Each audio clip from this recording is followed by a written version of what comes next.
एक बड़ी ब्रेकिंग देते हैं आपको, रिजल्ट ब्रेकिंग, पोस्टल बैलेट की गिनती हो रही है। बड़ा अपडेट आपको दे दे, अभी गिनती हो रही है, थोड़ी देर में तस्वीर साफ हो जाएगी, रुझान आने शुरू हो जाएंगे, थोड़ी ही देर और गिनती हो रही है।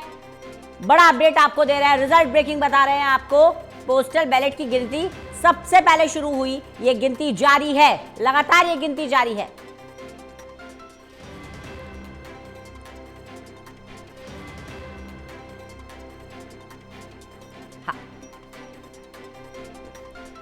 सबसे तेज और सबसे सटीक नतीजे टोटल न्यूज पर हम आपको बता रहे हैं। तस्वीर थोड़ी साफ कर दे, चुनाव आयोग की तरफ से ऑफिशियली कोई रुझान नहीं आया है। देखिए, टोटल न्यूज पूरी जिम्मेदारी के साथ आपको खबर दिखाता है, जल्दी और सबसे तेज दिखाने के चक्कर में कोई भी भ्रम की स्थिति पैदा ना हो, इसलिए थोड़ी तस्वीर आपको क्लियर कर रहे हैं। गिनती हो रही है, अभी कोई ऑफिशियली रुझान नहीं आया है। सबसे तेज और सबसे सटीक आपको टोटल न्यूज पर हम नतीजे दिखाएंगे। हमारी ये क्रेडिबिलिटी है कि जल्दबाजी के चक्कर में हम कोई भी भ्रम फैलाने की स्थिति पैदा नहीं करते हैं। पोस्टल बैलेट की गिनती हो रही है, टोटल न्यूज जिम्मेदारी के साथ आपसे कहता है कि पोस्टल बैलेट की गिनती हो रही है, ऑफिशियली कोई रुझान नहीं आया है। प्रदीप कुमार हमारे साथ, हमारे एसोसिएट एडिटर लगातार बने हुए हैं। प्रदीप, पोस्टल बैलेट की गिनती हो रही है, रुझान नहीं आया है अभी कोई, कितनी देर में रुझान आने शुरू हो जाएंगे?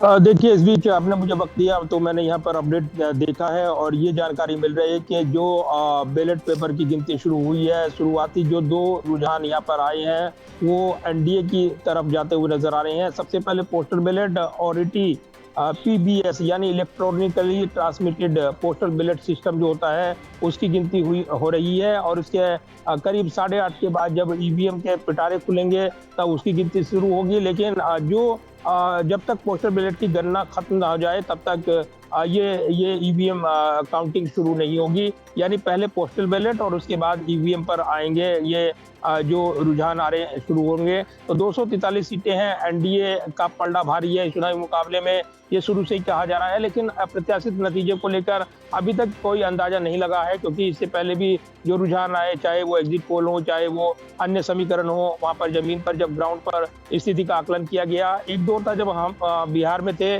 जब वोटर अधिकार यात्रा चल रही थी, एक माहौल बना हुआ था वोटर अधिकार यात्रा को लेकर। महागठबंधन ने एसआईआर को लेकर जो लड़ाई शुरू की थी ग्राउंड पर, क्या जो जमीनी मुद्दे, रोजगार का मुद्दा, बेरोजगारी का मुद्दा जो तेजस्वी यादव एड्रेस करते नजर आए हैं और उन्होंने बड़ी घोषणाएं भी की है लोक लुभावन युवाओं के लिए, वो कितना असर डालेंगे बड़े सवाल है। लेकिन महिलाओं को साधते हुए नीतीश कुमार और 10,000 का जो पैकेज उनको दिया गया वो कहीं ना कहीं एक बड़ा टर्निंग पॉइंट रहेगा और इसलिए इस चुनावी मुकाबले में ये चर्चाएं रही हैं कि ये लड़ाई जो है नीतीश बनाम तेजस्वी के चेहरे के बीच है और इसीलिए कहीं ना कहीं नीतीश जो एक राजनीतिक तौर पर ऐसे राजनेता रही हैं जो किसी भी पाले में रही हों, लेकिन अपनी स्वीकार्यता उन्होंने बनाए रखी है, ये उनकी सबसे बड़ी खूबी रही है।